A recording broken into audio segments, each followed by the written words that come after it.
آپ کا طویل عرصہ رہا ہے، 1950 سے لے کے 1973 تک کا، بالکل اسپتال تک آپ کے ساتھ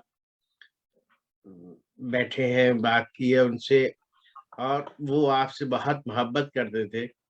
ابھی تو میں نے اس گفتگو کو بالکل جناب میں سننا چاہ رہا تھا آپ سے خدمت کا، اس لیے جانے دیا، لیکن میں آئندہ نشست میں انشاءاللہ میں جستجو میں ہوں کہ علامہ صاحب جس طرح سے قرآن مجید، احادیث اور نہج البلاغہ کا کمبینیشن بناتے تھے اپنی خطابت میں، 1 گھنٹے کی خطابت میں، اور اس میں جو کمال کے اشعار کا اس میں سہارا لیتے تھے، میں اس کمبینیشن اور اس پہ گفتگو کرنا چاہ رہا ہوں، اس کی تھوڑی سی معلومات چاہ رہا ہوں کہ میں آئندہ کسی نشست میں اگر آپ کو دوبارہ زحمت دوں کہ میں اس کی جستجو میں ہوں، جب مجھے کامیابی حاصل ہوگی ٹھیک میں آپ کو ورنہ زحمت دوں گا آئندہ کسی اور پروگرام میں بھی، علامہ رشید ترابی صاحب پہ بھی یہی پروگرام میں، کہ علامہ صاحب جس طرح سے قرآن مجید، وہ بہت احادیث اور تازہ نہج ہوتا تھا. البلاغہ کو لے کے چلتے تھے، اس پہ آپ سے ہاں گفتگو انشاءاللہ آئندہ کسی نشست میں رکھوں گا۔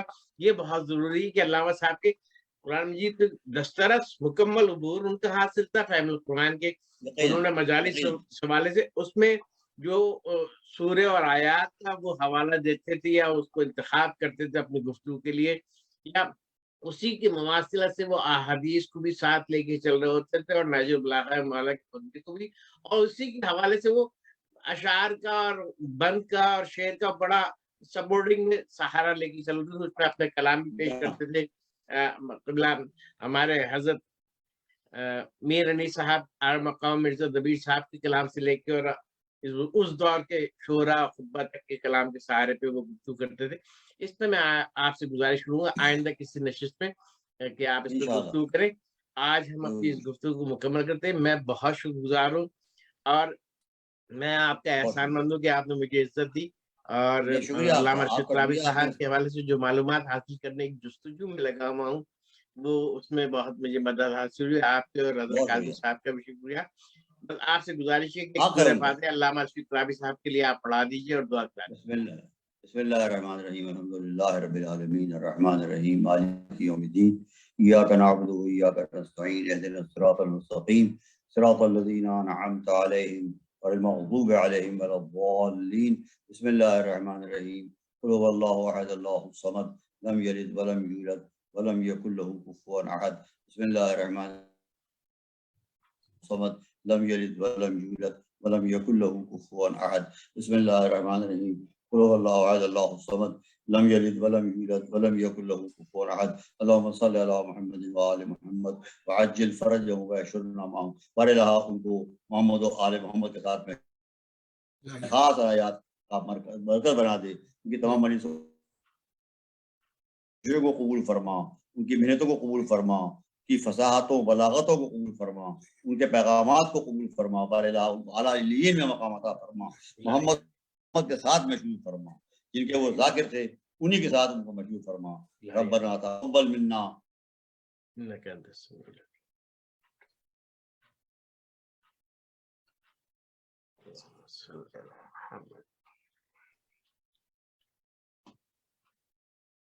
لیلۃ ہار برحمتک یا ارحم الراحمین.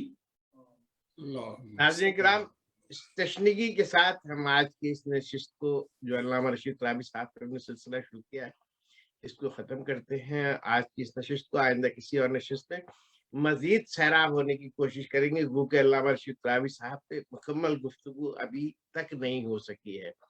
ابھی بہت سارے گوشے ہیں جو ان کے باقی ہیں، اور جس میں ہم نے یہ سلسلہ اس لیے شروع کیا ہے کہ ہمارے نارتھ امریکہ، یورپ اور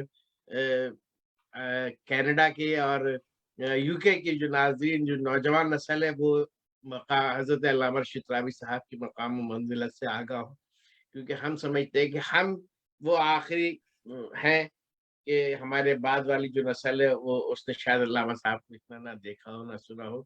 قبلہ کا میں بہت شکر گزار ہوں، اور میں آئندہ کا ایک وعدہ آپ سے لے لیا ہے میں نے کہ جس میں میں انشاءاللہ قرآن مجید، احادیث، نہج البلاغہ کا جو کمبینیشن بناتے تھے اور جو کلام قرآن مجید سے مواصلت کرتی ہوئی حدیث، پورا ایک بڑا اچھا، یعنی آج بھی سنتے ہیں خالی آڈیو میسج کی وجہ سنتے ہیں تو ایک کھو سے جاتی ہے اور سحر سے طاری ہو جاتا ہے، جیسے بھی آپ نے گفتگو فرمایا.